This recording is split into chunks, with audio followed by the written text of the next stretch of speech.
Okay. Well, so We the World, 9 people collaborated on that song. 3 different, can you imagine that? And Robert, you were one of them. You, I did help to write it, though I didn't sing it, I helped to write it.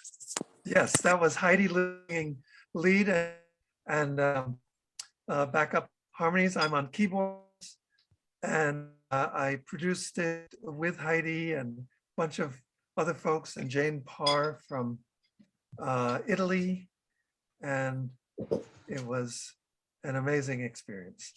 My name is Rick Ulfik. I'm the founder of We the World and the We campaign at we.net, co-creator of 11 Days of Global Unity with my dear friend Troy Lush.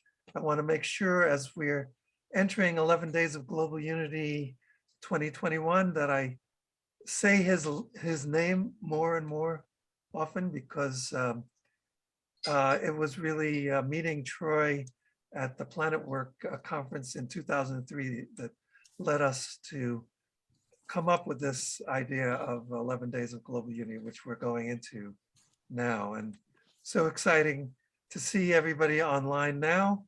One of the projects of We the World is Trends in Global Grassroots Organizing, the magazine. So you can find out more about We the World and the 11 Days of Global Unity by going to we.net. And you can download the latest issue, which is hot off the press, thanks to Angel Fullerton, who is also online now. Amazing. Yes, I definitely say, give her a round of applause there.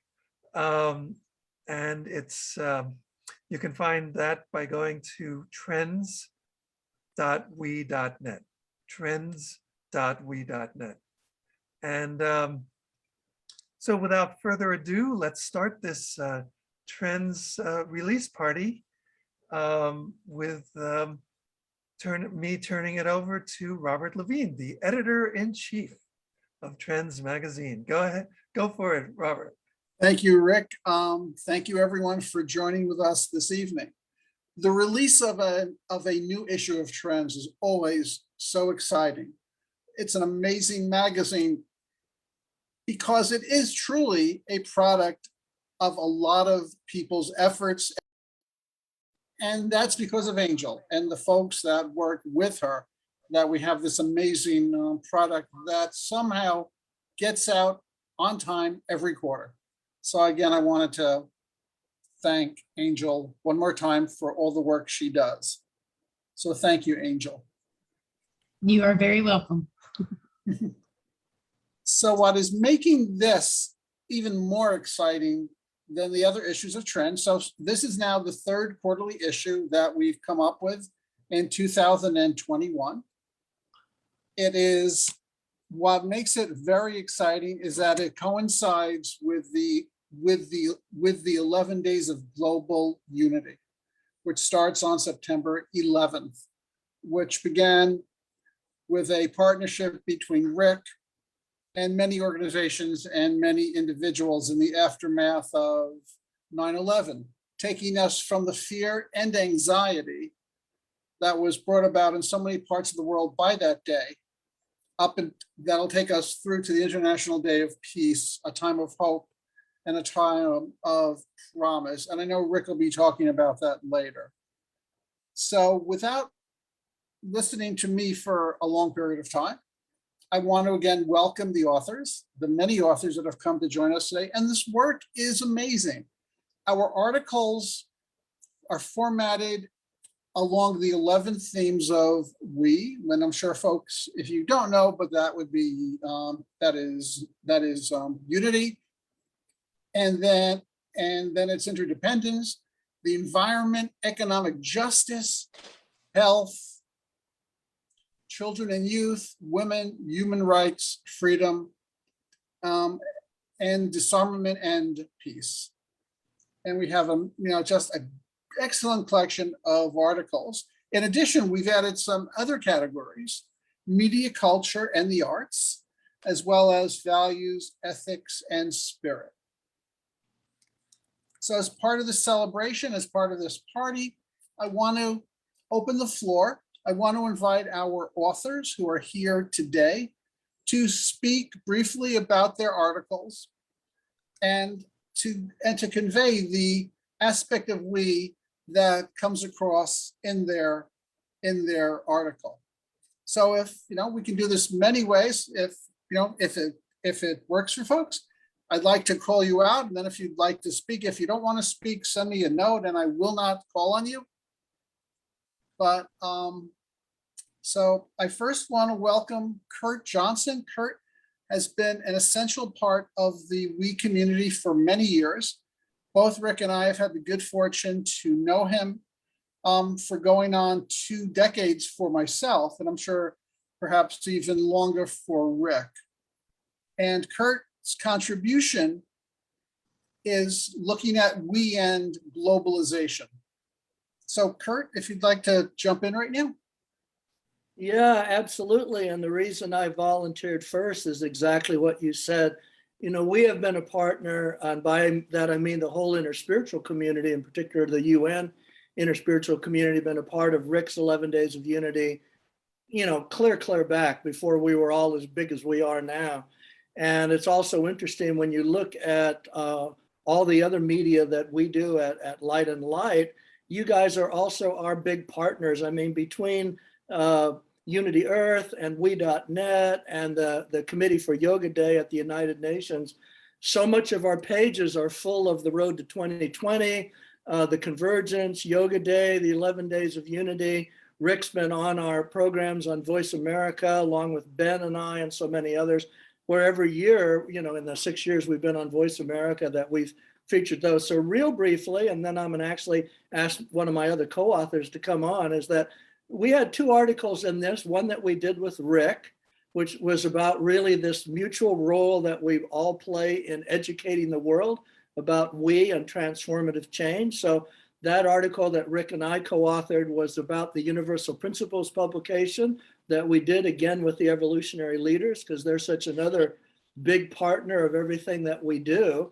And then we jumped off of all of the material in Universal Principles, quoting some of the things that Rick said in that book that the ELs did, and then jumped off into some of the new books that Light on Light is doing, Global Unitive Healing, and then the one that we did with the forward by the Dalai Lama.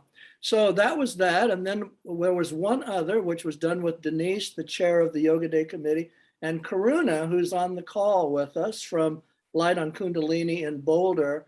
And as you know, Karuna's been the co-host for 4 years now with the annual program that we do with the Yoga Day Committee for Yoga Day. And this year she hosted with Ken Wilber and Deepak Chopra. So I just wanted to ask Karuna just to say a little bit about that. Must have been quite an experience co-hosting with Denise and Deepak and Ken Wilber. So Karuna, speak up.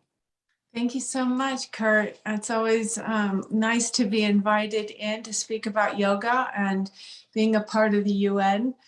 And Denise is just an amazing founder and co-founder. And I just wanted to read to you what she sent out about our Yoga Day issue that's coming out very soon in Light on Light magazine. She said, the pandemic has touched us all through its devastating economic and social impacts. There has been a profound impact on our physical and psychological health. It has awakened underlying conditions which have been dormant and precipitated, and spiritual crises has happened. This has left many contemplating the meaning of life, our purpose, and what is truly important. The values and techniques of yoga provide us with the tools we need to cope. Yoga's ancient practices help us attain healing, health, and harmony. We now may choose what we reintroduce into our lives and how we reshape our reality and how we better prepare for unexpected challenges. Creating a sacred space allows us to recognize the powerful beings we truly are. And through our collective resilience, we can weave together a new world as one humanity. So as we embrace this conversation today, and we thank you all for putting your inner mature natural space and heartfelt connection to this power of hope. We pray and we hope that all will come and look at Light on Light Press and Light on Light Magazine and the UN Day issue. And Deepak was so gracious, as was Ken Wilber, to talk about the wholesomeness and what yoga has done, not only for this physical appearance, but really what we're working on from the inside out, and how we, the world, can come together, hold each other, feel held, feel courage in these challenges, and keep moving through it. So we're excited to be on this call with you, and thank you, Kurt, for sharing your time. Thank you. Yeah, and I just want to say on the way out for all of us, we really welcome Trends to this whole family of e-magazines worldwide. This is how we reach so many people at the grassroots level, and what you guys are doing is absolutely great. The breadth of all of your material and your care about it, it's really, really wonderful. So congratulations. Thank you so much, Kurt. And Karuna, thank you for joining us. And I'd also like to, this is a perfect segue. One of the articles we're proud to have in this issue of Trends is Nature, Yoga, and the Human Body. And I see the author of that, one of the two authors of that article, Irina Morrison, is on with us today.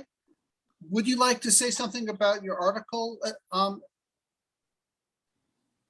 Yes. Hi. Thank you, Robert.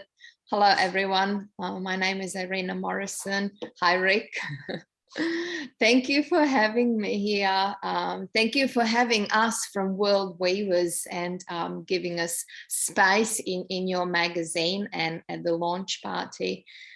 So nature, yoga, and human body.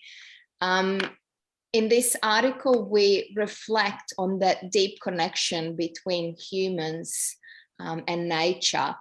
In this time of transition, we coming to realize that we are part of the ecosystem, not above it. Therefore, we need to reconnect deeply with nature and being part of that ecosystem. For thousands of years, humans have operated on the system of hierarchy, where when we look in nature, in natural laws, everything operates on the system that it's most likely described as a synarchy or joint rule, harmonious rule. Therefore, our human consciousness needs to elevate to that level and to become part of that synarchy rather than the hierarchy. But how do we do that? When we look around in nature, there's a constant motion, there's a constant playfulness with birds, with insects, with animals, with leaves rustling, wind blowing. But at the same time, there's an equal amount of stillness, mindful presence of never-ending landscapes with the mountains and the waters and sun and the moon, the stars. So we want to bring the awareness back into that reconnection with mindfulness and playfulness of nature through contemplative practices to practices such as yoga, meditation, and so on. And throughout the time, a lot of mystics have spoken about that deeper connection with nature, religions itself, and other belief systems. So apart from theory, we at World Weavers, we looking to put that in practice. So on a practical level, we do offer a two-part online workshop where we present the teachings of that reconnection with nature, but we also give practical exercises, meditative exercises. We encourage people to get out into nature, even if it's just in their own backyard, but to start reconnecting on a deeper level and noticing that mindfulness and playfulness of nature. Great. Thank you so much, Irina. Thank you. Thank you. And you brought up some really critical points. And one of the things that I'm so glad Trends is able to be part of the conversation, as well as part of the effort to bring out the heritage of the indigenous societies. There's been, of course, over the last few centuries, the West has taken great steps towards the elimination of many of the indigenous peoples, and along that, the cultures and the wisdom of those cultures. So basically, two of the articles that we're very proud of that I'd like to highlight at this moment is one by Janice Hall on the Mungo lady and Mungo man, which I think is a very powerful testament of the struggle over that heritage and the attempt by the indigenous people to reclaim their own heritage and to make us all aware of that wisdom. So Janice, if you'd like to jump on now, we would love to hear from you. Well, first of all, I am honored to be here, and I want to thank you and all of the team of Trends, because I know I used to be a publisher. I know how hard it is to put all of this together and make it come out as beautiful as you have done.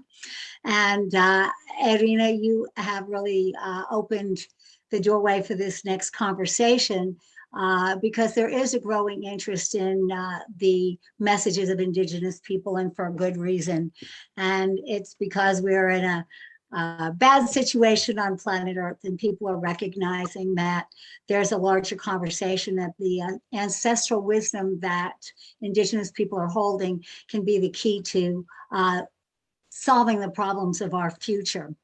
And I have been very excited to bump into this story many years ago. Before I met the Bowlers, I read about Mungo Man and Mungo Lady, and was very fascinated with the idea that this man and woman appeared after 43,000 years to this climate change geologist, and not to the Indigenous people. And the more that I read about Mungo Man and Mungo Lady, I realized, as the title of the article says, they really offer us a vortex to ancient consciousness.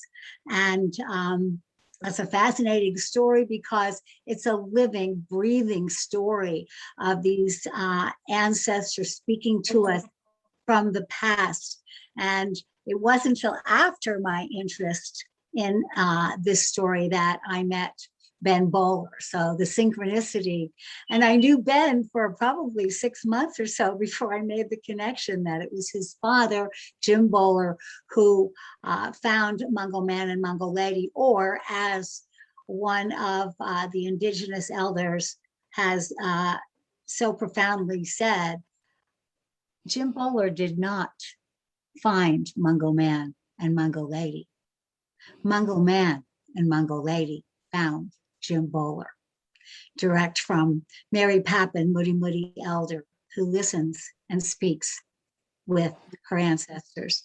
So with that, I have the privilege of introducing someone who has become a dear friend of mine now, and that is Joan Bowler, who is Dr. Jim Bowler's wife and Ben Bowler's mother. Ben, one of the founders of Unity Earth, for those of you listening who are not familiar with Unity Earth, gosh forbid. But Joan has a multi-decade story about the voices of Mungo Man and Mungo Lady. So I'd like, maybe we could you highlight? She's actually, Janice, beautiful. Her mum has just dropped off. She's got an internet or electricity connection. She's trying desperately to get back on, and she will come back on in a few moments, I'm sure. Okay. Well, what then I can do is because she always has more to add to this story. But basically, Dr. Bowler was walking through Mungo Lakes, which is a barren, deserted desert area. It was Mungo was a sheep station, and there were no indigenous people living there for a very, very, very long time. And he discovered the bones of these. I will actually let Joan explain that. Let me just go quickly to the story at hand that frames this and what makes this a living story, because I don't want to tell her part. But the government of Australia would like to bury the bones of Mungo Lady and Mungo Land anonymously for all eternity out at Mungo Lake, with 108 other what they call cultural deposits, which to me is one of the rudest things you can call your ancestors. And so there has been I hate to use the word battle, but there has been a deep discussion between the indigenous elders and the government and the scientists. And my interest has really come from seeing this as a global story, because they carry the longest indigenous society on the history of the planet to what we know, and a climate change story that runs through the dinosaurs and the ice age, where no one else has lived. Is Joan back on now? Yeah, I suggest we move on, Janice, and she will get back on, but she might be a few more minutes. So perhaps she can have her contribution, Robert, a little bit later on when she's Sure, here. of course. I think I see her back on. Joan, are you able to? Okay. Because what I'd like for her to do is really outline the importance of this story. And then what we would like to do is show you all how you can participate and help this important global cultural story, which is still a live, living, breathing story and needs the input through global friends of Mungo from everyone around the world that can keep this legacy alive for future generations. So, Great. Joan, are you there? Well, okay, so while we're waiting, We see her, we see her. but I'm not sure if her audio is working and her video. Joan, Okay, can so you? why don't we move on, No. John? And if you could let us know No, when. she dropped back. off. Okay, so why don't we move on? Thank you, Janice. So hopefully she will be back No, on she's very on. soon. She's actually here now. She's on Yeah, now. okay, sorry. It's interesting enough to wait for Joan. I mean, she's really worth waiting for. That's for sure. I have no doubt. I know, I just had to put a plug in for her because she's always in the background often. And Mungo Lady has spoken to her directly. And let me just say this before she gets on. I had a dream last spring after Ben and Joan called me from Mungo Lake, Willandra area to tell me about just visiting with the elders and about the controversy of what next steps. And of course, for me and Florida, it was 12 hours ahead. They were the next day. And I said, you know what? I'm going to go to sleep and see if Mungo Man and Mungo Lady will speak to me. And I woke up right before I woke up that next morning. I had this very intense dream. I could paint it for you. And there at the time, I didn't realize were these sand banks. And there was Joan standing all by herself with the lunette behind her. And then all of a sudden, these people gathered around her and were just gathered there. And I remember sort of waking up and asking Spirit, who are those people? And I audibly heard the ancestors. Thank you, Janice. I'm very sorry. We had an electrical glitch and I was disconnected. So my apologies, and I've struggled to get back on. Thank you, Robert, for giving me the opportunity again to at least make some comment. I haven't quite heard what you said, Janice, but I would guess what you presented. My experience of the whole story is started 53 years ago, and which is 3/4 of my life. And it started when Jim went out to the countryside, which was a semi-desert area, and of course he made this discovery. And of course, in those days, because of the, 1968, no phones, no direct connection. So I didn't hear about this discovery for a few days. But moving on, I think the importance of the story is when you talked about the items that your magazine covers. This certainly covers the educational one and human history. And I think the important thing for me, being around this for so long, I feel sort of rusted onto the story, you might say. But I think for me, the Mungo one is about Mungo Lady herself. And just a quick little story about her is that when Jim discovered these fragments of what looked like human cranium in the field, of course, he had to mark it. It was marked as specimen Mungo specimen 1. So eventually, when the remains got back to Canberra, which is some time later, it then became clear that this was a human person, a young woman who was in the early 20s, and she then became known as Mungo Lady, Mungo Woman, as the specimen removed. Once it became clear the evidence became clear it was a woman. And then over the years, the traditional owners, particularly women, called her Mungo Lady. So she's gone through this transition of changing her name. But in all that, she has given us the wonderful knowledge that she was the beginning of what we understood to be modern human. And I think I have great admiration, like the Indigenous people do, for Mungo Lady. She hides behind the shadows a bit because Mungo Man is sort of a complete skeleton, and he's had so much said about him and photographed, etc. But she is an extraordinary person, and that's why I, and certainly the Indigenous people, honour her greatly for what she has given to not only to the Indigenous people in Australia, but to the wider community here in Australia, as well as to the wider world, because she has planted the knowledge that we have been here for thousands of years. So thank you very much. I'm sorry I held you up, but thank you for being here. If I could say one more thing here, and that what's really important, I think, is to recognize that these messages are not just about Australia, not just about the Aboriginal people, but this is a global message. This is a UNESCO World Heritage Site. So we all have a role to play in bringing this into the future. There is a Aboriginal word, and it is Dadiri, and it means deep listening. And I think it's really important. We all know, I think, on this call here, that it's very important that we listen very carefully to the ancestral wisdom that is showing up, because we're here because of the people who preceded us, and how we treat them forebodes how we move forward in the world as human beings. So this is a larger story in that context, and I'll put the email in case anyone's interested in knowing more.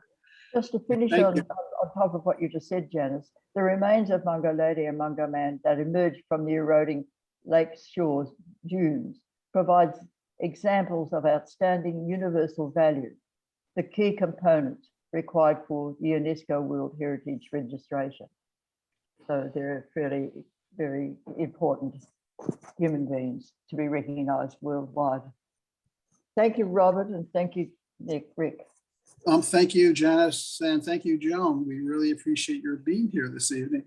So I think this is a perfect moment.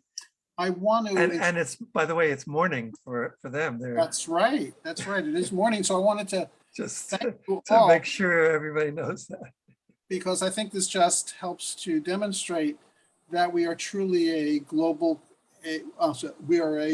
community. And we in Trends to be a global magazine to represent all of the peoples and all the issues that affect us as across the planet. Especially when we talk about climate change. But so I'd like to use this moment, I think it's a perfect time to introduce a very active and very important part of the we community. She's been a vital voice in both trends as well as part of the larger we. And she has 3 articles in this magazine, including poems and very powerful pieces. She has a very strong poetic voice. I'd like to introduce Shannon Crossbear, who's part of the we community. Shannon, if you'd like to say a little bit about your pieces. Bonjour, in the way Maganak, Minigishgad, Minigishadivik, So I just said hello in the Ojibwe language, my language, the language of the original peoples from the Lake Superior region. Yeah, I've just been kind of absorbed. I wasn't kind of prepared to jump in here, but I will, because I think it follows. It's that whole idea of where we are at this point in time in our human experience.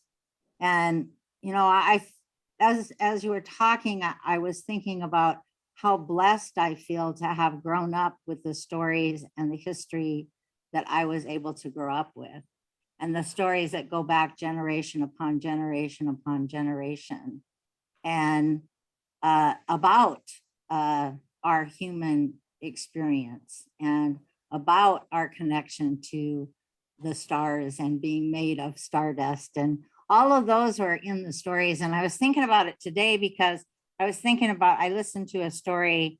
There was another storyteller in our community who was telling a story today, and a very, very old story. And it came to his mind because he wanted to be able to share it, because in this story, it had to do with healing. It had to do with somebody being healed. And he felt like it was really important to tell that story because of what was happening in the physical world with the virus right now. And so because those are that's the kind of knowledge that's embedded in that indigenous wisdom. And it's concrete knowledge. And so being able to call upon it right now is so critical. The knowledge about what came before, and when the climate and the earth had to be renewed, and the human beings started to begin to walk upon the earth. And all those stories are embedded in many of our indigenous creation stories. So, but what I was specifically writing about in this issue was a little more sensitive, a little more kind of had to do with recognition of what it takes to heal, and kind of the beginning of healing really involves truth telling, right?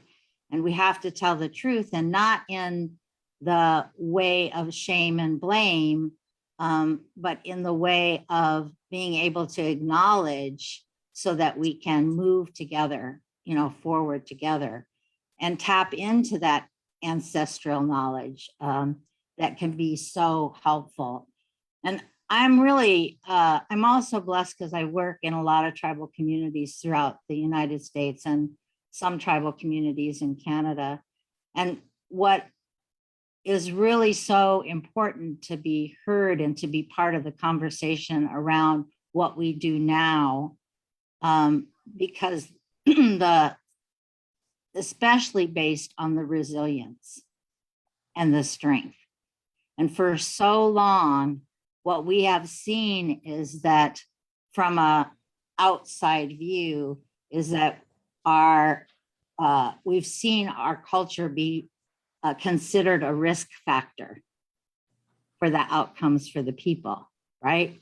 And the truth of the matter is that our cultures are the resiliency factors, because we have been able to survive and thrive and be in a process of reclamation all at the same time and offer that freely to the rest of humanity. And it's critical because in order to mend the sacred hoop of life, the sacred hoop of humanity, it's going to take everybody. It's going to take all of that diversity to become united. And so I really am happy to be able to have my voice present and encourage other voices to be present. And I'm really glad because there's so much good that's being done that we need to elevate.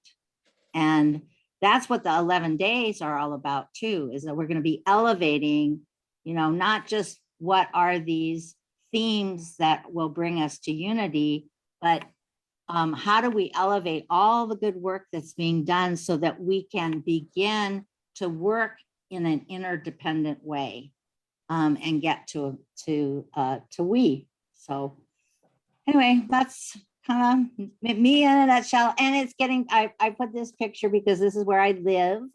And I live in the boreal forest on the shores of Lake Superior. And the leaves haven't quite turned to this orange yet, but they will shortly. So, Chimugwach, thank you for listening. Thank you so much, Shannon. And I just wanted to say thank you, especially Shannon, because you are coordinating the campaign, We the World's campaign for interdependence, and you always bring that up, that all of these campaigns and pretty much everything that we're doing is an aspect of our global interdependence. So you're helping to realize the sort of the dream and efforts of someone named Benjamin Barber, who started a movement for interdependence. And what he was talking about was conscious interdependence, because we are, of course, all interdependent with all aspects of our life on our planet, but we're not necessarily conscious of it. So the idea is to become conscious so we know that we are part of that butterfly effect. When we go into a store and we buy something, we are affecting the whole planet. Well, and I just wanted to kind of go back to the yoga and say that's another avenue or process to raise that consciousness too, right? So all of these things, that's why it's not just, you know, my articulation of it, but, you know, to find that for yourself so you do have that consciousness raising, whether it be, you know, picking up and saying thank you to the water, or understanding where the food that you're ingesting comes from. All of that is part of that consciousness. So thanks, Rick. And that's so much a part of what We the World tries to, or works to foster, is that understanding, that consciousness that we are all one global community. And one of the articles that I think really speaks to that is The Flags of One Family on Earth by Linda DeHart. And Linda is with us today as well. Thank you, Linda, for being here. Could I ask you to speak a little bit about about the work you're doing and your article? So thank you. It's so wonderful to have the opportunity to recognize how important the way everybody's been speaking about the indigenous wisdom and coming from tradition. And one of the things that I have noticed is the juxtaposition here in my coming right now in this conversation is that the flags of one family are not coming from a tradition, but they're coming from this level of actually this conscious interdependence is coming from a place where there's room for a form of or a symbol, what I'm calling a symbol of all different colors, all different sizes, shapes, flexibilities, to be able to help us recognize that we're at a place where consciousness is actually serving what the movement of evolution, and it's coming through us as individuals, not through nation states. It's coming through the individuals, and this is what these flags actually represent. And I don't know, you know, they came from a vision. They didn't come from any tradition, but yet they're here, and they have been since 1984, since I got the vision. And way back then, I looked at them and I said, you know, what is this vision doing here? I can't imagine how in the world we're going to get there. The consciousness of everybody working together for the better of the whole. It just didn't line up. And yet, as I kept proliferating the wings and celebrations, using them in celebrations, I began to realize that they really help people uplift their spirit. And so I looked in the present moment in terms of real action in the world and recognized that they really helped unify people's purpose. And so I said, you know, there's something so beautiful, so whimsical, so light and airy, not too serious. And it actually helps to give a person a feeling of belonging to something much bigger when you can see all of these things together and you can see them in context to whatever organization, whatever purpose is happening at the time. And so I'm loving having the opportunity to come in to the conversation after feeling the power of the indigenous wisdoms and everything growing from a tradition, and then recognizing that traditions continue to be made, and they are made out of the experience of what's happening. And what's happening right now is we've been given a COVID experience. We've been given by nature an opportunity to not miss up or mess up, to be able to recognize that we are all one family on earth.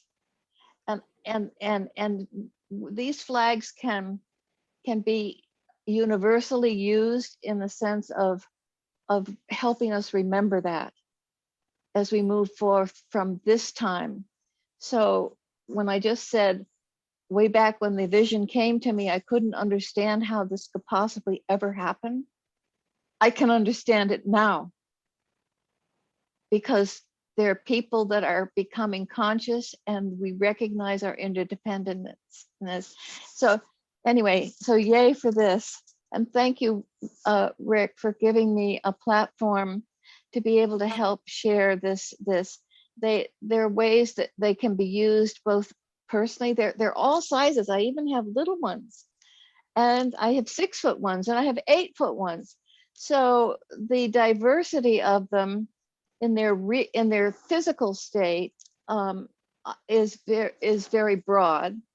But because of the internet, we've been able to do some very beautiful things with videos and inspirational. In fact, we worked with Gary, Malcolm, and Sarah McComb to do a beautiful transformance piece that's on our website. And our website is flagsofOneFamily.org. And on that website, you'll also find that inspirational video, which helps unify it, so that it's also another way that these flags can get around the world by using them in celebrations and people seeing them in all the different forms of celebrations as we gather and unify our consciousness. Thank you. Thank you, Linda. So one of the One of the major features of Trends is to bring the awareness to the global community, to the work that's being done on a global basis, and that vision of the world is one.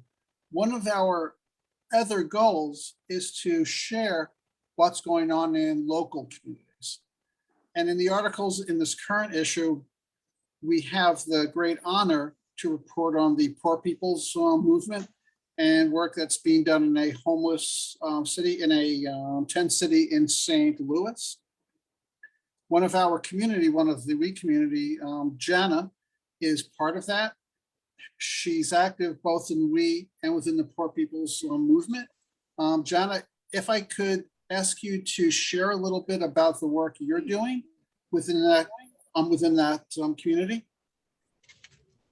Hi, sure. So I'm Jana. I'm the campaign coordinator for economic justice, and I'm also the volunteer coordinator. And early on, a couple years ago, I got an email from someone named Mary Aguilera from the Poor People's Campaign, and I responded to it. And it's grown from there, from just having this little talk with Mary, who's very high up in Poor People's Campaign and the state chair leader. And she told me more about Poor People's Campaign, and we've been able to combine so that I am now at the state and national and field team level. And so our focus is to bring attention to the third Reconstruction and stopping the filibuster and passing the Poor People's Act and minimum wage, $15 minimum wage. And we have a busy year planned. And I was hoping they would be able to be on today, but they weren't. So yeah, that's what I do. And I wanted to say that William Barber at a national call meeting last week said that, didn't read it. The word we, is the most important word in the justice language. So I thought that was pretty significant.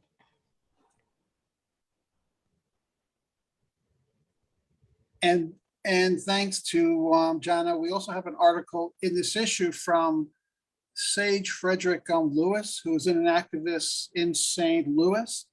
Well, actually, Akron. Oh, I'm sorry, I had the wrong city. Yes, he's in Akron. Sorry, Akron. Ohio. I do apologize. That's how I found out about him.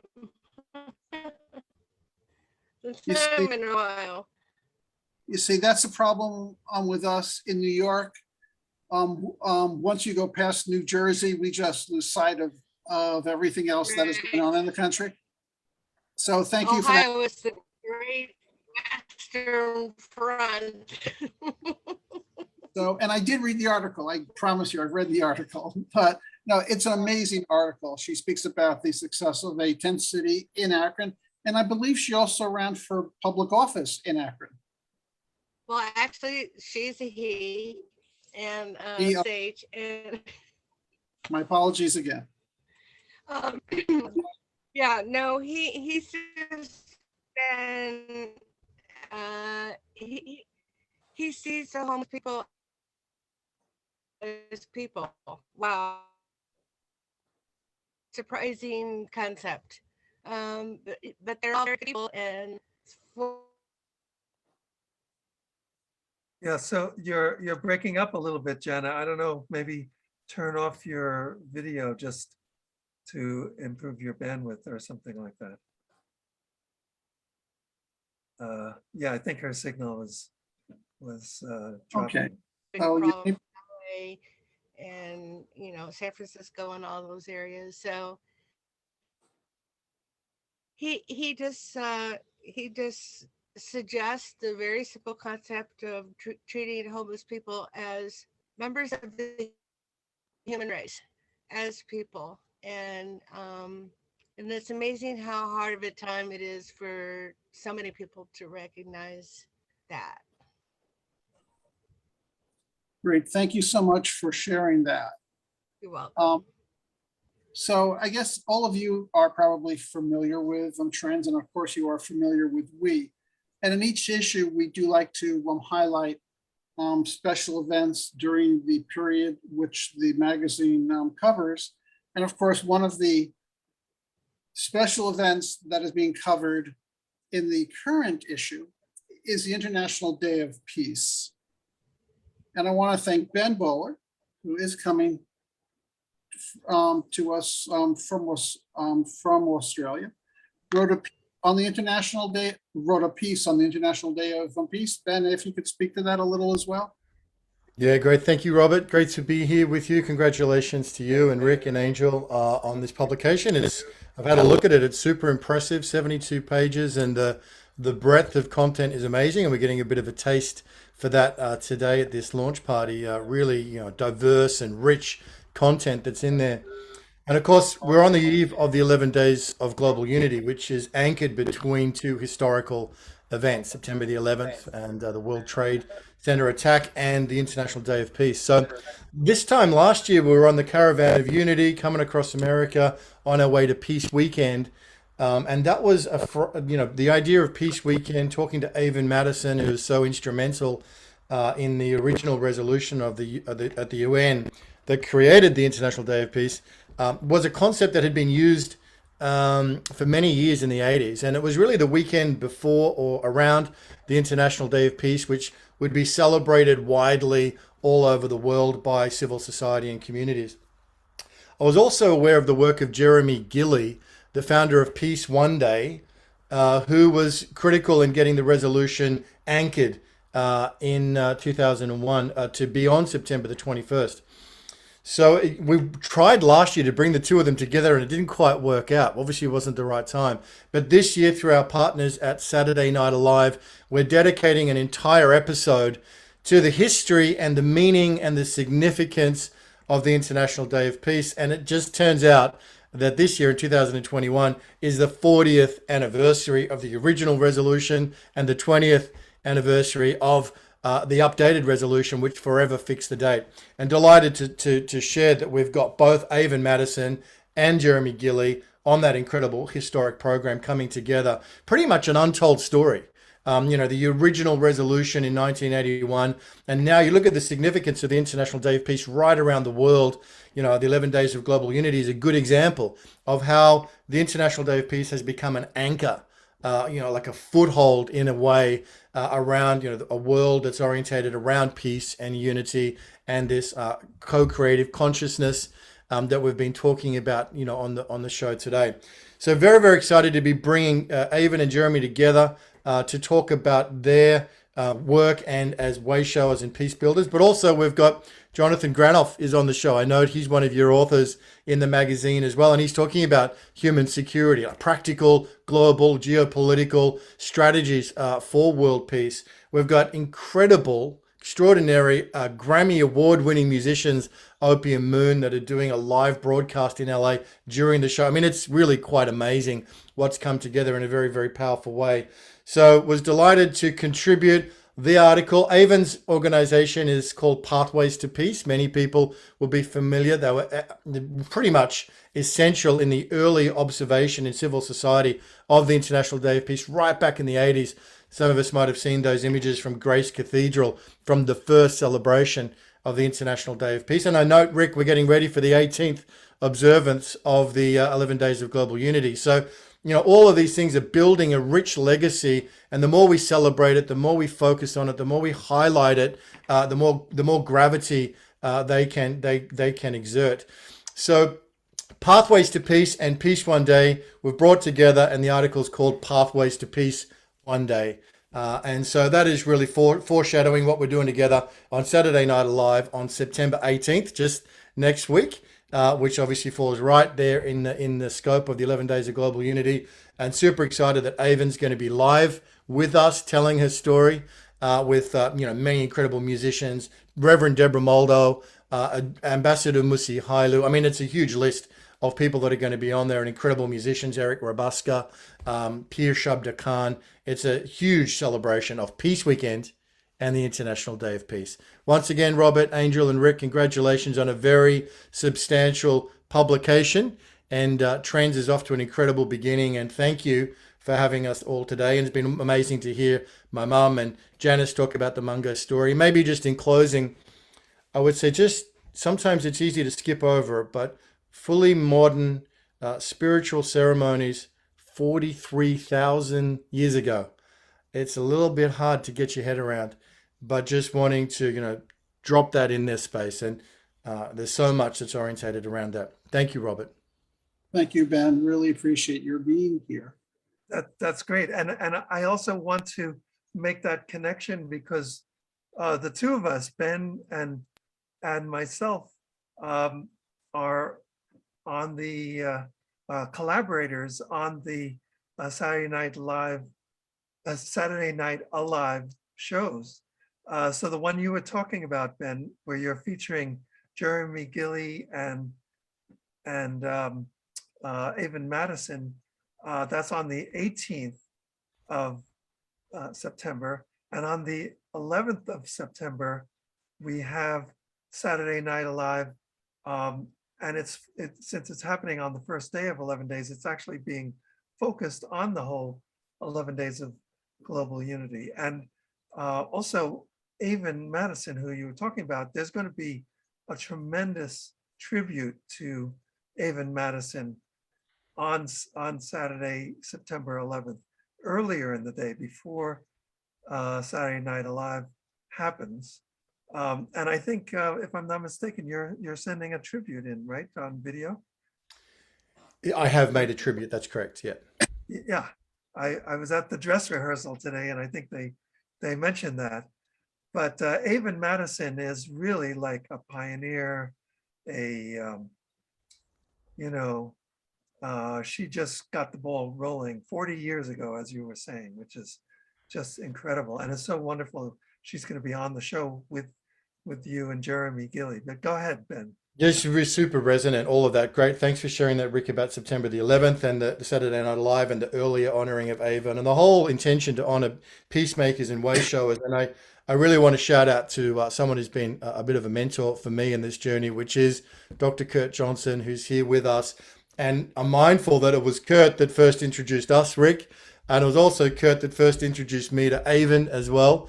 So, with that, I think somebody said before, I think it might have been Janice, that we're all, standing on the shoulders of others, and just wanted to recognize and shout out and to see Kurt going from strength to strength with light on light and everything that he's doing is just amazing. And once again, congratulations to everybody. Totally.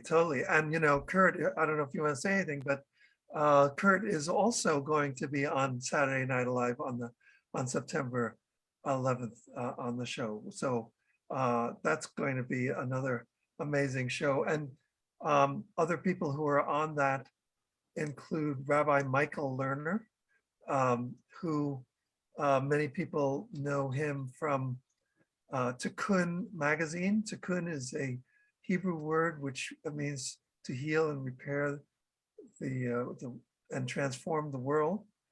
And also Hazel Henderson, who's like an an evolutionary economist. She's going to be on the show.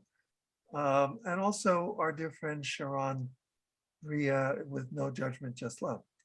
But so yes, I totally echo what you said, Ben. Kurt, you have brought so many things to all of the people on this call, me and Ben and so many others. So thank you. So Rick, I see that Patrick has just joined us. Rick, are you on mute?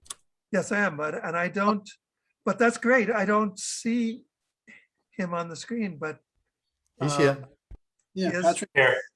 Oh, okay, great. Is your video on? Yes, it is. Oh, perfect. There you go. Now I see. Yes. I think my Zoom is a little slow, which goes, because sometimes I'm a little slow. Yes, so I'm so glad Patrick is here. He has contributed articles to the last two issues of trends and his current piece. Well, I don't want to speak for him. Patrick, would you like to speak about your piece in the current issue? Well, just really briefly, and first of all, I apologize because for some reason I had this call as 8 o'clock, not 6 o'clock on my calendar. So I was sitting having dinner with my wife and I got a message saying, "Are you getting on the call?" And my wife is gracious enough to say, "Go get on the call and I'll clean up." So thank you, Rick, so I don't have to clean up after dinner. Yeah, you know, I think, and let me also say that the last issue of Trend, which I had an article in, just so you know, my article is now being republished in Italy, in a magazine in Italy. And Sister Delia has republished the article on her website as well. And in both cases, it's with acknowledgement that it was originally published in Trend magazine. And so, and if those of you who know Delia, she has a following of many thousands of people. She's one of the most brilliant visionary thinkers. And I sent her a copy of my article and she really liked it and said, "Can I publish this?" So Trend magazine is getting around now. It's going to be, and also in India, I have a friend there who does a Jesuit magazine, and he asked me, could he republish the article there? So the magazine's being published, their articles from it are being published in India, Italy, and wherever Elia reaches out to. And so I was happy to write another article. Again, you know, it's most of what I write about is about how we really need to rethink our theology. You know, Thomas Berry said we either go forward with one spirituality, or we flourish with one spirituality, or we die. And we need to really rethink what it means to be people of faith, whatever our faith is. It doesn't mean being of one spirituality. Has nothing to do with how we practice that. It has everything to do with what our belief systems are in terms of being connected to each other and being part of the one. And as I've written and said, being part of a whole process of evolution. I wrote that evolution is part of our sacred story. You know, for too many of us, people of faith in particular, and in most particular folks from the Abrahamic faith, we view evolution as separate from spirituality. And in fact, evolution is our sacred story. Evolution is our spirituality. And so we have to go forward, connected to each other, or we're just going to die as a species, as a nation, as a people, as a world. And so I'm always happy to write articles, especially for Trend. And we also, Rick and Corinna Gore and myself and Jim Antle and Ruth Ivory Moore, who those of you who know Corinna or Jim Antle or Ruth, they're three of the leading climate faith activists. And we recorded a panel discussion for next week's Day on Environment for World Unity Day. I think it was really exciting. I think you'll all enjoy it. So I urge you to watch it and listen to it. And then after it, I'll be on and some of the others will be on to answer questions that you might have. And we talked about the exact same theme that I talked about in my article and that others have talked about. Is when we talk about world unity, we're talking about the interconnectedness of all of us. And so that's all I have to say right now. So thank you. And again, I really do apologize for being late. And we came up with a title for that panel. Do you want to say what it is? No, you go ahead. You can say what it is. Okay. Because you came up with it. Okay. It was, and the title is Faith in Humanity to Solve the Climate Crisis. And the first question that we asked everybody, including Corinna Gore, is, do you have faith in humanity to solve the climate crisis? So and it was I don't know how you felt about it, Rick. It was really an interesting discussion because what we did was we had a discussion. we didn't want to have talks. We didn't want to have lectures.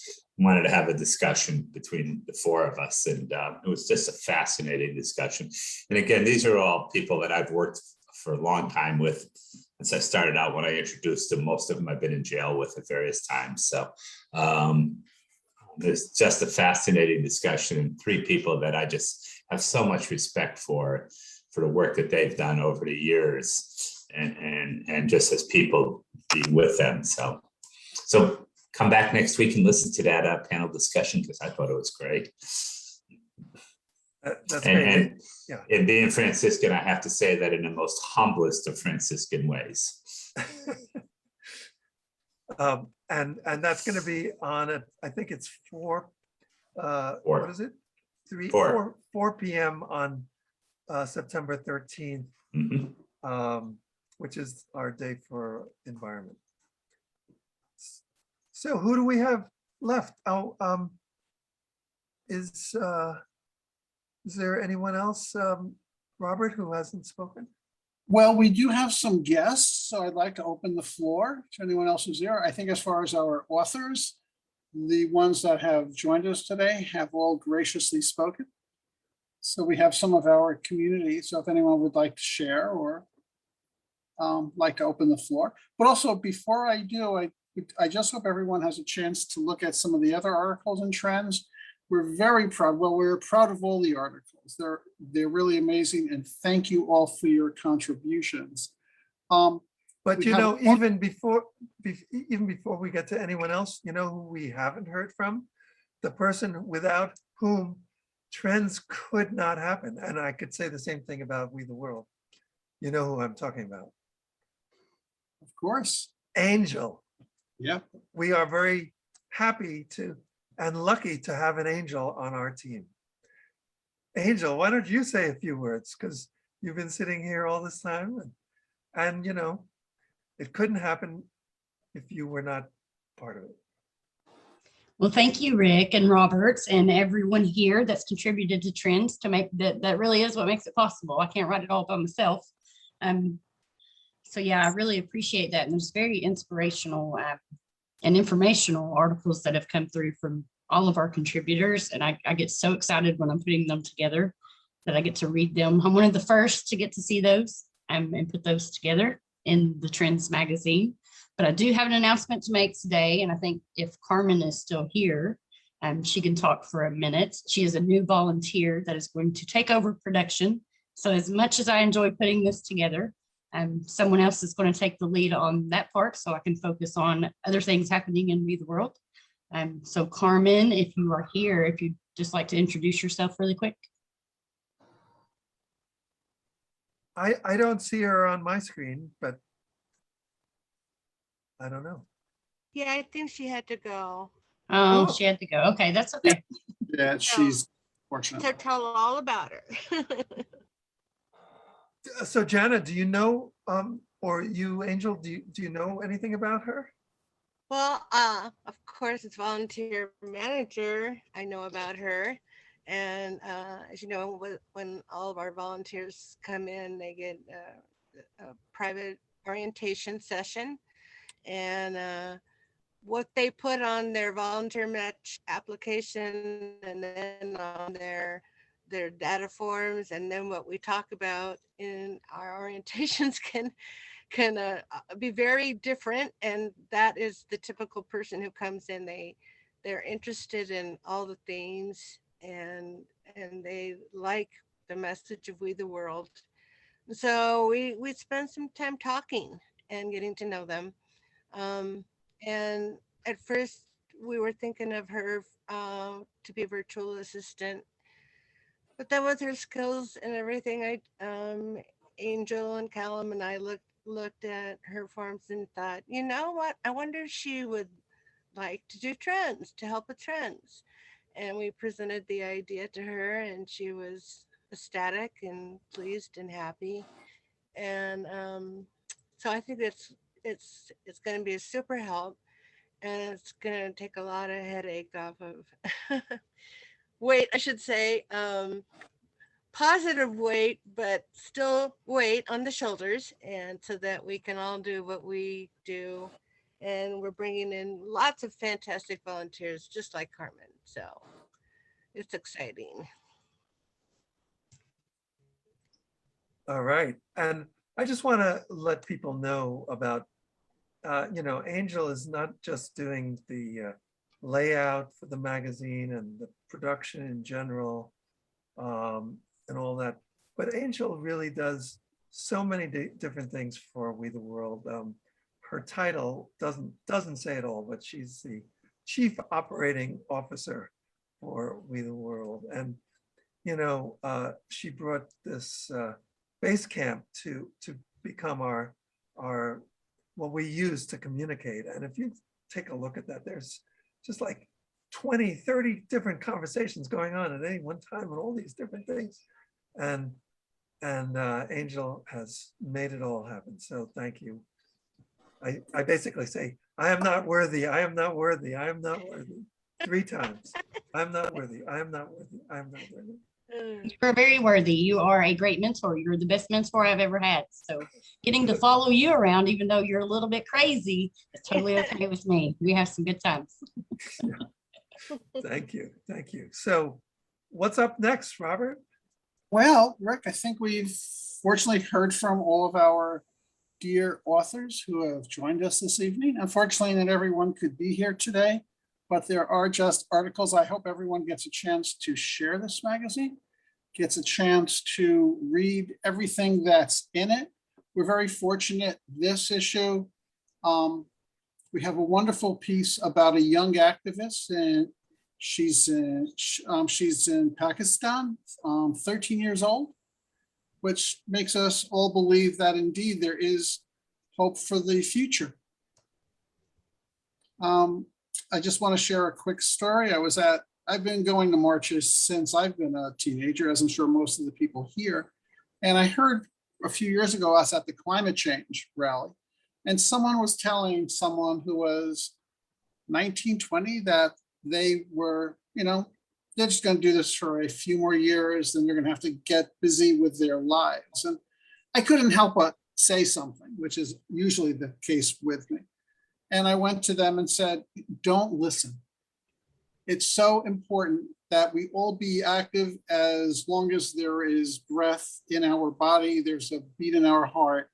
And to see somebody at the age of 13 becoming an activist, and where she lives, when one gets involved, when one becomes an activist, your life is truly at risk.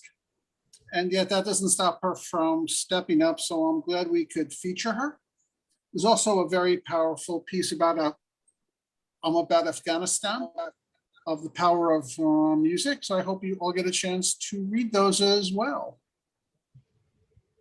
That's great. I'm glad you're talking about activism. And when Patrick turned his video off, we see that picture of him being arrested, which he proudly there it is for people who can see the video. That's so funny. To wear that as a badge of courage is important, right? So and I also wanted to again do a shout out to Kurt in another way, because Kurt Johnson, because you have made a really strong effort to create this kind of family of media outlets, print media, online media, broadcast media. And it's so important now for us to have, before it used to be important to have independent media, right? Independent of like commercial capture, a corporate capture, that kind of thing. So independent media. But now we're moving from independent media to interdependent media. And so I think it's really great what you've been doing with regard to that, Kurt, with the family of magazines that you've been part of, the book publishing, the Voice America outlet. Do you want to talk about some of that? Because media is so important now. And of course, we're going to have a panel that we're starting to organize about the importance of media for freedom and democracy. But anyway, and you want to say anything about that, Kurt? Yeah, I first apologize for sitting here in the dark, but I actually have been relying on natural light in front of my 3 big windows here where I'm kind of looking over Manhattan from the big hill in the Bronx. But yeah, not that much to say, but you're absolutely right that everything is going this we direction, and it's going this cooperative direction. And of course, that's the only hope that our world has for not getting into a deeper mess than it's already in. So, Rick and I and so many others in this group, and even more in the future, will be a part of the Evolutionary Leaders Circle. And actually, I mention it simply because we're doing so much work in that circle to bring this spirit of co-working and co-branding and joining all these voices together that we have. If we're able to join those voices, the ripple effect out through all of those constituencies then can really be powerful. And pretty much as is reflected in trends, I mean, this is the time for the grassroots to really, really speak powerfully, because it's going to have to be that message by the average person on every street around the world that insists on a certain standard of ethics and values and vision for the future of the world that can actually, make that happen. So that's where we're all, to quote John Raymer, we're all in that same canoe, and we should make it as magical as possible. Definitely. And who knows, maybe we are at the beginning of something. We've seen, what is that, UPI, right? United Press International. So maybe we're at the beginning of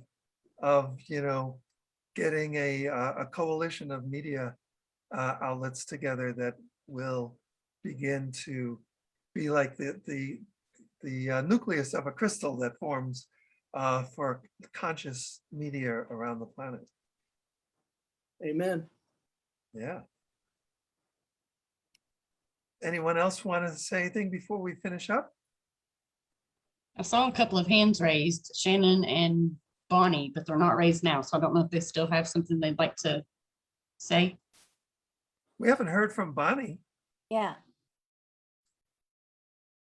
Bonnie, can you unmute Yeah. yourself? Yeah, go Yeah, I ahead. just did. Thank you very much. And that's mainly what I wanted to say, was to thank you all very much for the work that you're doing, the magazine that you're putting out. And I'll have to look at it, but I might have some interest in asking if I can contribute as well. So I'll be looking forward to looking at your magazine. Thank you.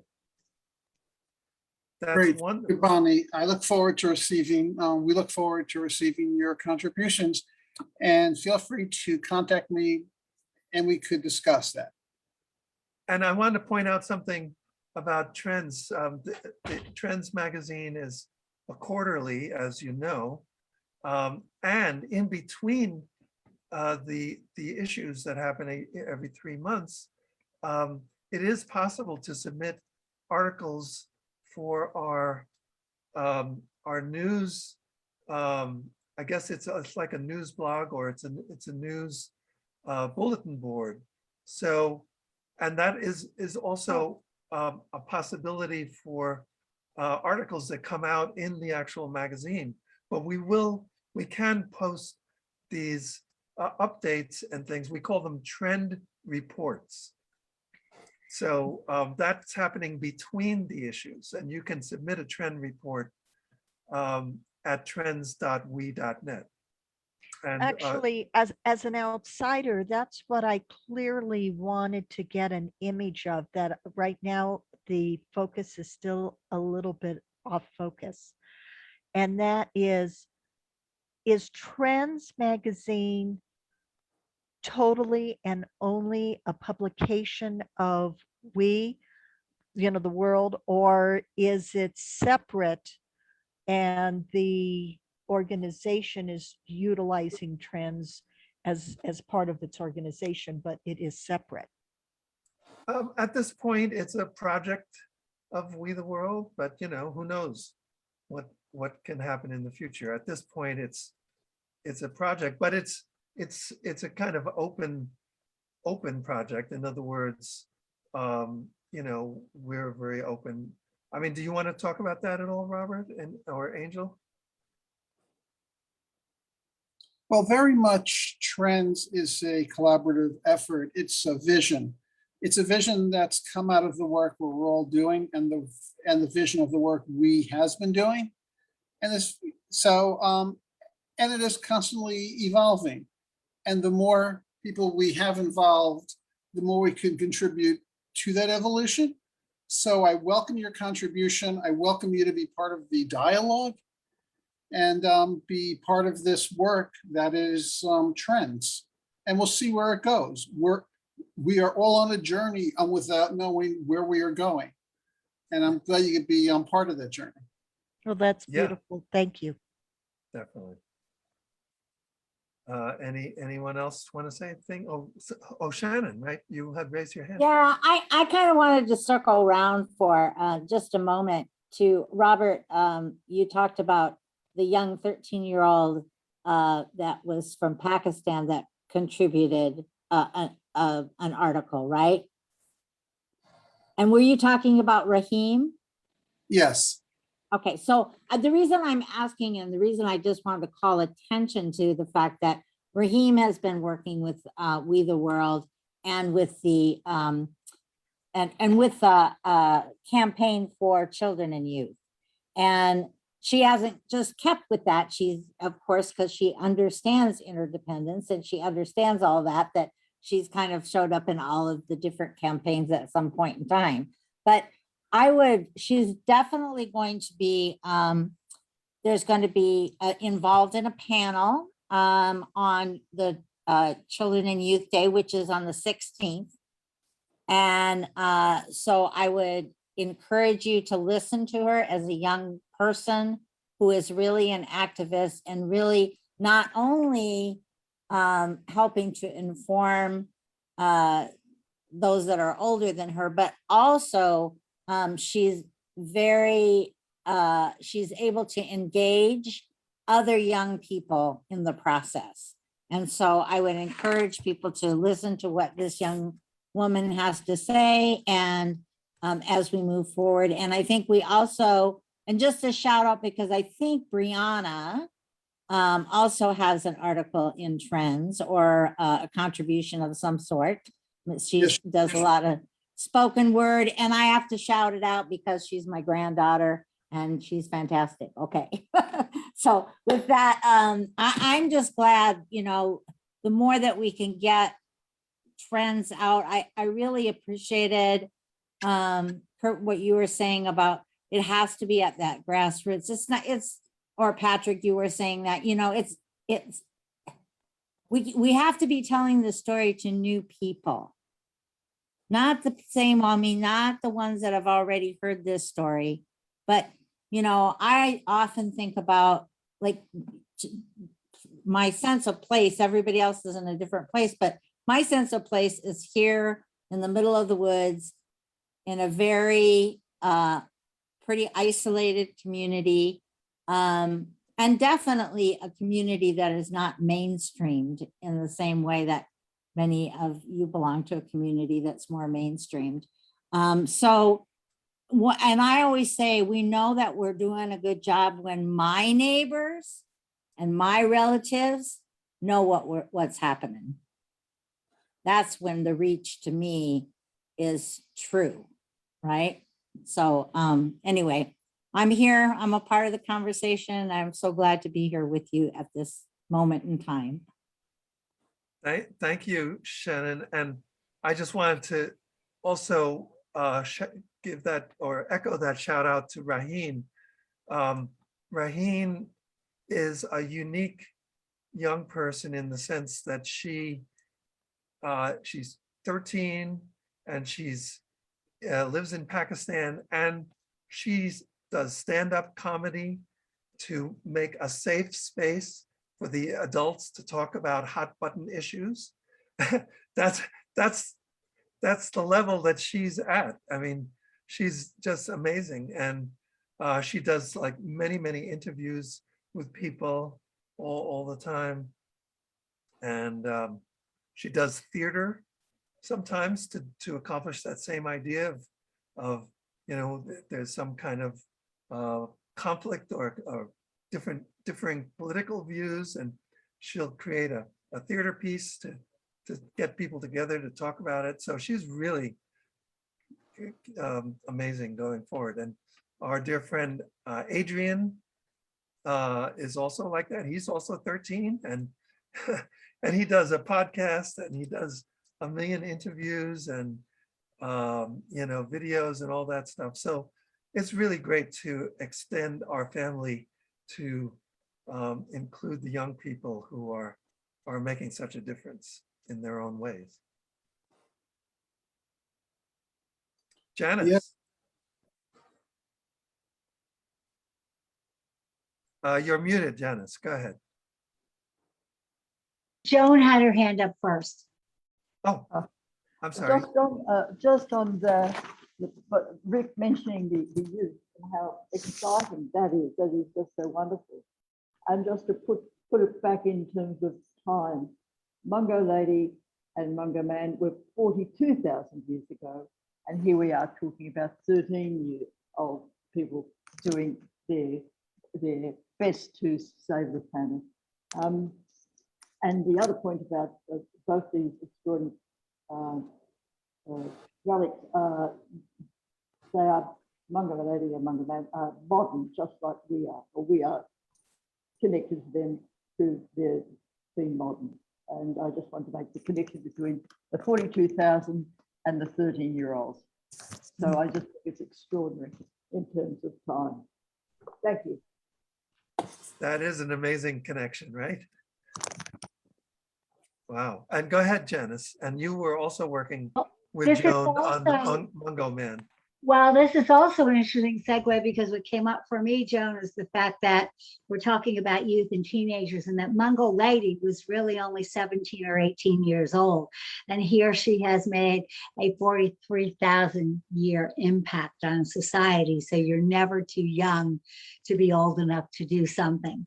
I also wanted to compliment Trends, having been a magazine publisher myself for many years ago. What is so amazing to me is the diversity within the pages of Trends, and not only in subject matter, but in the authors, because it's very much like World Unity Week, anybody can write. So you have, high-level professionals like Kurt, and people who are writing for the first time, and youth. And as I mentioned in the chat, I was just, when we were talking about, being grassroots from the ground up. Gil Scott-Heron's song of 1971, the revolution will not be televised, but it is in the pages of Trends, because the people who are the game changers and the visionaries and the variety of them, they're all in Trends magazine. It's just mind-blowing. So really your charge is to be able to get that out to more people, because I know Susie Smith in Podunk, Iowa, and then there are, kids right now in Afghanistan who are sneaking on the internet, who would love to be able to realize that there are other youth who are making the kind of progress that Raheem is making. So it's so important that we can hopefully get this masterful work that you all are doing out to a larger audience somehow.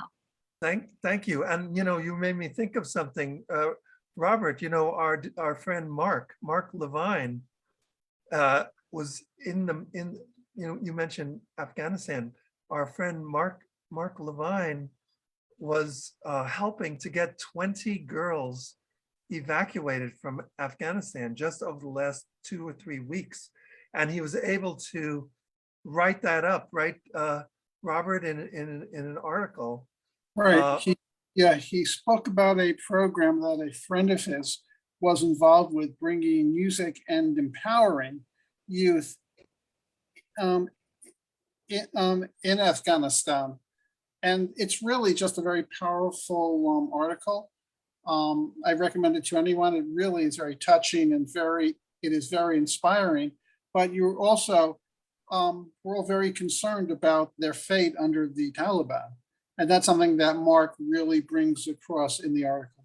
Yeah, Mark was just doing so much so many amazing things. And part of it was like teaching guitar to these girls in the in Afghanistan, and they were afraid of the Taliban, over the years. But now, because of what has just happened, they tried to get out. So he's like on the phone for like weeks on end to help orchestrate their evacuation, and then he wrote about it in Trends. So it's pretty amazing.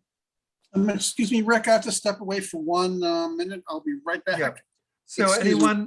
anyone want to say anything to close, maybe? Anybody have anything more they want to say? And maybe, I don't know, Shannon, would you like to maybe close us out with a prayer or a meditation of some sort? Hey, thanks, Rick. Sure. I think for tonight, I'm just feeling, I kind of started when I introduced myself. I introduced myself in the language. And so I'm feeling like I really need to honor that. And the reason why I do that is because my elders, taught me that, that we set intention with our breath. And so even the very words that we speak, and how we say something. And when I am speaking in Ojibwe, I think in Ojibwe, I think in a different way. And so, so if you just bear with me, I'll try to translate a little bit after. So Chimi Bwech Manito Nokomis Mishnomish, Bayanab and Gindambas Wabagonis, Bayanab and Nishinabe Kwe, Nishinabe and Nini, Wapshkiwe, Gyatai King Shah.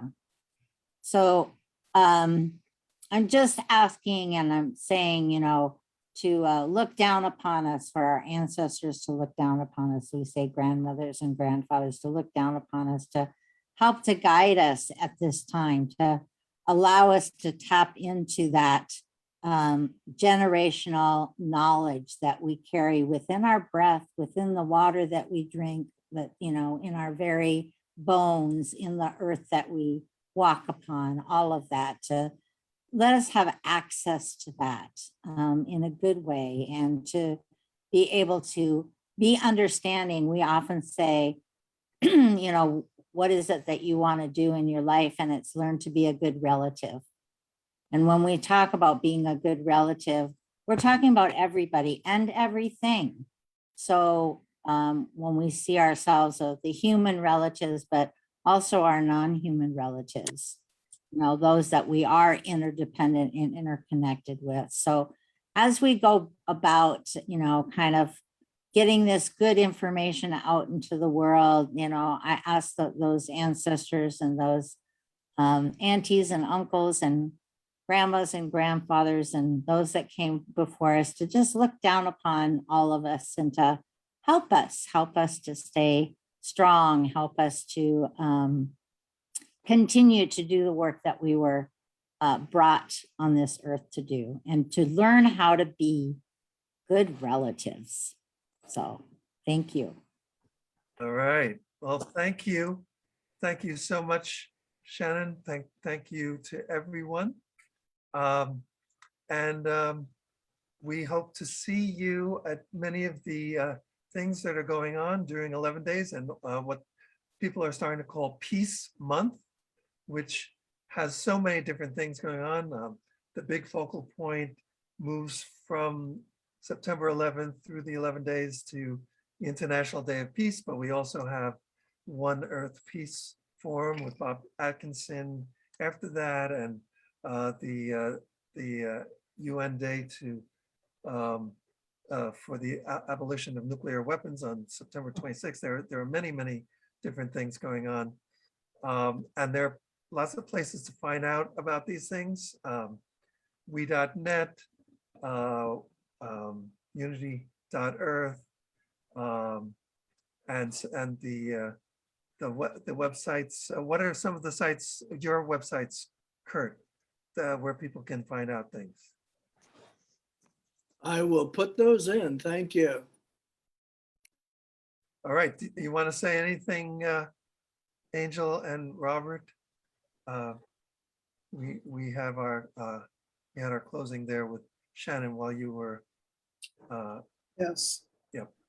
Yeah, I'm sorry I had to step away, Shannon. Thank you so much for sharing that. I was able to hear it, so it was truly beautiful. I just want to thank everyone. We as a product of all of our love, of all of our creativity, of all of our commitment. I feel very honored to be the editor of this journal. I feel honored to know Rick, to work with him. Angel is a blessing and someone who I just feel a great deal of affection for her. She is a miracle worker. We're so grateful to have her. And we're so grateful to have all of you. You make this happen. I feel inspired every time I get to read the articles you all send. So I hope you all contribute in the future. I look forward to working with you again. And thank you for being part of the Trends family. Okay, so we'll go out with a thank you all. And we'll Thank go out with a you. little music. Thank you all. This has been great.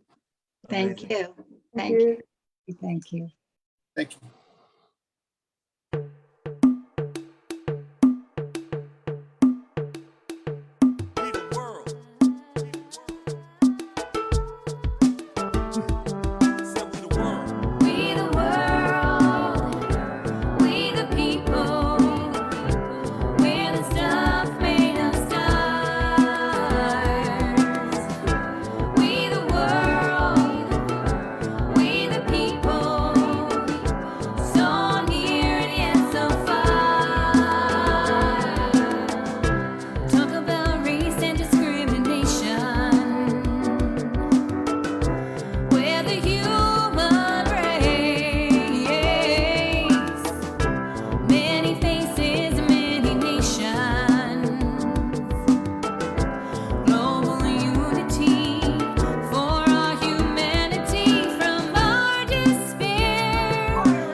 Together, force field the weather's any storm. How union makes earth heaven, the bond that we form. Shows we the world, the insects, the plants and birds. We're the stars in the skies, we create the words to describe what we see, to take us where we wanna be. We all wanna be free. We the mountains, reach for the sun. Everybody, part of everyone. We the world, intentional kindness will take away the blindness. Peace and love will eventually find us. Enjoying harmony, creating shares of unity. We spread positive vibes through our communities. We the world, we the people, envision. One that reaches all within the soul, that's the mission. With birthed in the heart, joyously shared in peace and art. The art of share, the art of care. We say that's a decent start. The art of action in our lives ensures that the dream survives. Channels hope and equity drives. Giving back makes you tingle inside like stomach butterflies, and that'll let us rise to the sky. We the world. Said we the world.